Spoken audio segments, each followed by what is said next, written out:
दर्द के कोई धर्म नहीं होता है। और ये जो लोग गिरिडीह का जो क्षेत्र पड़ता है, ये पीरटाड़ का हिस्सा पड़ता है, यहाँ एक दर्द है जिसको हम लोग पलायन का दर्द कहेंगे। और जयराम महतो उन्हीं दर्दों के साथ आज 2 साल से खड़ा। और टाइगर जयराम महतो ही वो शख्स है जो लगातार उन मुद्दों को उठाता है, उन मुद्दों पर बात करता है जिन मुद्दों पर नेताओं को बोलने की साहस नहीं।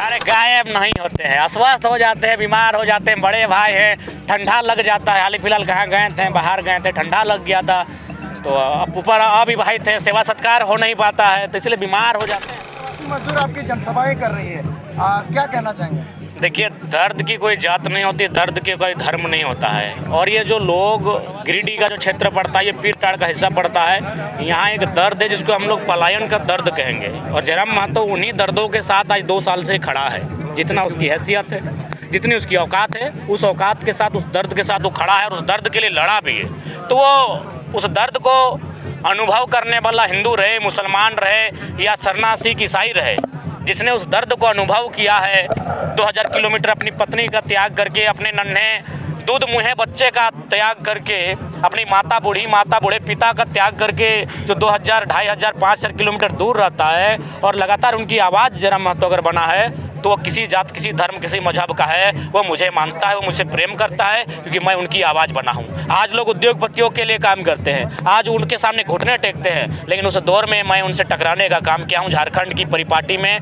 झारखंड के इस वर्तमान परिवेश में, तो कहीं ना कहीं उनका प्यार आशीर्वाद हमको मिला है। और आज बिल्कुल ये खरपोका मूल रूप से अल्पसंख्यक बाहुल क्षेत्र है।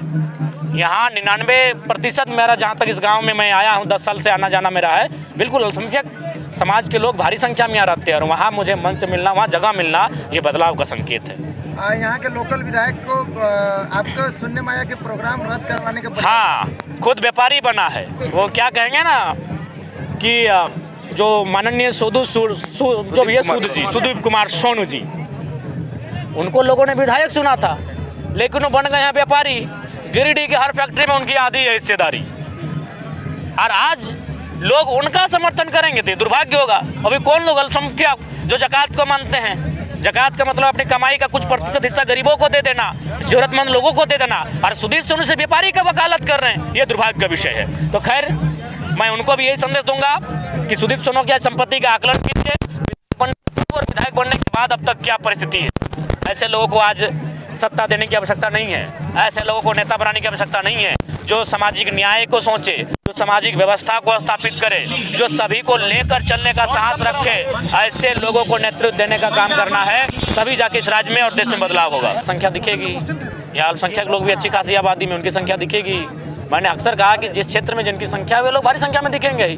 तो धीरे धीरे इस आंदोलन से प्रभावित होकर सभी कौम, सभी समुदाय के लोग जुड़ रहे हैं। चूँकि एक है अभी फिलहाल जेबी केससी और टाइगर जयराम महतो ही वो शख्स है जो लगातार उन मुद्दों को उठाता है, उन मुद्दों पर बात करता है जिन मुद्दों पर नेताओं को बोलने की साहस नहीं है।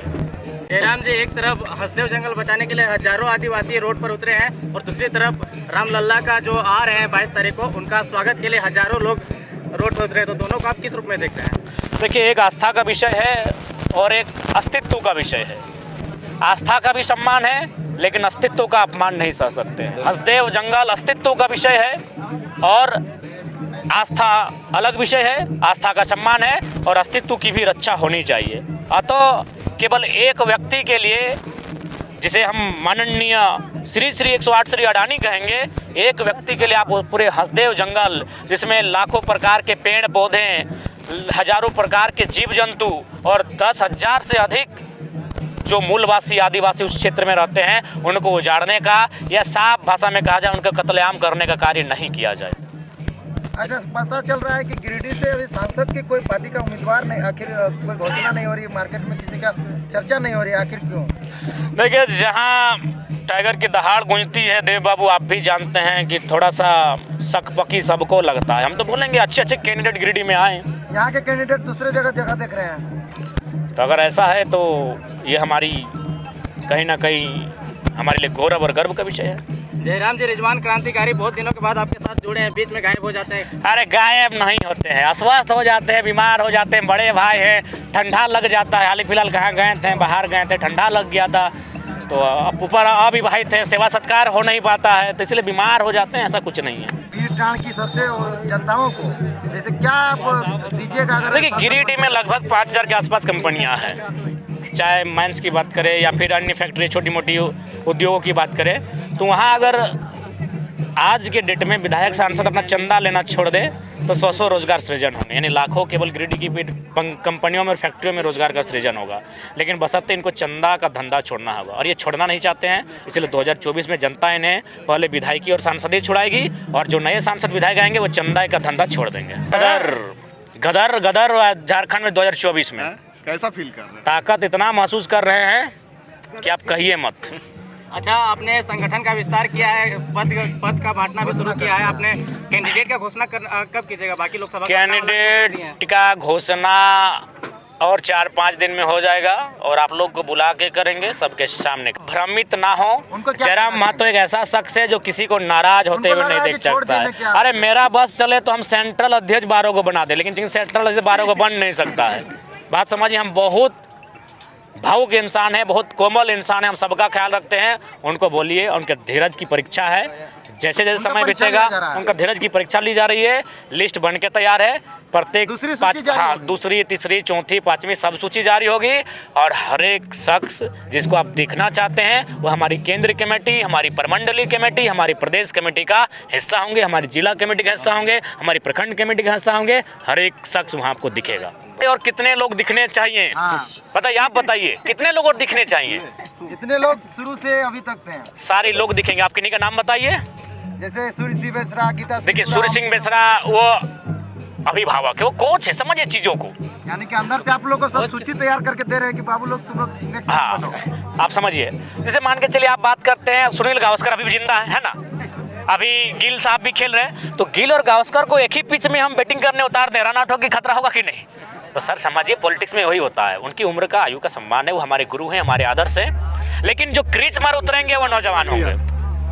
अच्छा, जो टैग लग रहा था आदिवासियों का, मतलब इसमें आदिवासी शामिल नहीं है, तो क्या वो टैग अब फुलफिल हो चुका है? देखिए, टैग शुरू से ही फुलफिल था। मीडिया वाले हमको लगता है रिजवान था 1001 बार ये सवाल कर चुके हैं, और हम उतने बार जवाब दे चुके हैं कि मैथन में जिस परिवार को इंसाफ मिला वो आदिवासी परिवार था, रामगढ़ में जिस परिवार को इंसाफ मिला वो आदिवासी परिवार था, मांडू में जिस परिवार को इंसाफ मिला वो आदिवासी परिवार था, कोल्हान में जिस परिवार को इंसाफ मिला वो आदिवासी परिवार था। तो ऐसे अनगिनत किस्से हैं जेबी केसेस और जयराम महतो के नेतृत्व में जो आदिवासी परिवार को लाभ मिला है, हक अधिकार मिला है।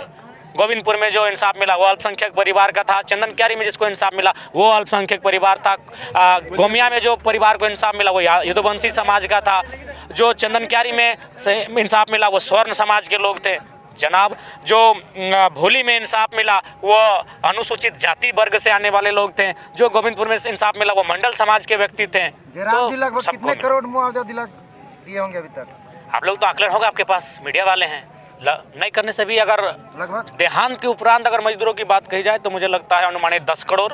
साधारण सा लड़का जो कहीं कुछ का नहीं है, वो मुखिया नहीं है, वो आज 10 करोड़ का मुआवजा मामूली राशि नहीं होता है, वहां तक अगर पहुंचाया है। तो अगर उस टीम को, उस संगठन को 1-2 पद मिल जाए, अगर राज्य की सत्ता में अवमूल्यन का स्थान मिल जाए तो क्या बदलाव हो सकता है, ये आप लोग भी कभी चर्चा कीजिए। अच्छा, राम मंदिर का इम्पैक्ट झारखंड में दिखेगा क्या लोकसभा चुनाव में? देखिए, धर्म अलग विषय है, राजनीति अलग विषय है। धर्म और राजनीति को हम एक नहीं करना चाहेंगे। धर्म, भारत देश में मान्यता अगर प्राप्त कही तो 10 धर्मों को मान्यता प्राप्त है। हमारे संविधान के जो धर्म कोड होता है 11वां सरना के लिए लड़ाई चल रही है। तो सबकी अपनी अपनी आस्था है, सब अपनी अपनी आस्था के अनुसार दुनिया को देखते हैं, दुनिया को समझते हैं। हम सबकी आस्था का आदर करते हैं, सम्मान का। तो इसलिए धर्म आदर है, धर्म का सम्मान है, लेकिन हमारी लड़ाई अधिकार की है, हमारी लड़ाई रोजी रोजगार की है, और हम लोग अपने स्टैंड पर कायम हैं।